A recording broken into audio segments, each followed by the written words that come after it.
বিশেষ করে কাঞ্চন মোড়, টানমসুরি এবং গাজী ব্রিজের মোড়, এই তিনটি জায়গায় হিজড়ারা দীর্ঘদিন যাবৎ সাধারণ মানুষের জিম্মি করে চাঁদা আদায় করে, বিশেষ করে প্রবাসীদের গাড়ি আটকে তারা 3 থেকে 5,000 টাকা 10,000 টাকা পর্যন্ত আদায় করত। এই বিষয়টি দীর্ঘদিন যাবৎ আমরা সামাজিকভাবে এবং তাদেরকে ডেকে কাউন্সিলিংয়ের মাধ্যমে আমরা নিয়ন্ত্রণের চেষ্টা করি। তাদের সামাজিক অবস্থান এবং মানবিক বিষয়কে বিবেচনা করে আমরা আইনগত প্রক্রিয়া গ্রহণ করি নাই। কিন্তু এখন বর্তমানে যে পরিস্থিতি, সেই পরিস্থিতিটা নিয়ন্ত্রণের বাইরে চলে গিয়েছে।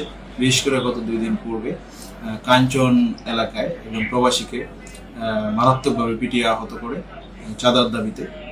এই বিষয়টি নজরে আসে ঊর্ধ্বতন কর্তৃপক্ষের নির্দেশে আজকে আমরা কাঞ্চন মোড় এলাকায় অভিযান পরিচালনা করি। হিজড়া সম্প্রদায়ের আমরা সর্বমোট 12 জনকে গ্রেপ্তার করি। তারা চাঁদা আদায় করছিল, এই বিষয়গুলোর ভিডিও আমাদের কাছে আছে, এবং চাঁদা দাবি করছিল এবং চাঁদা আদায় করছিল।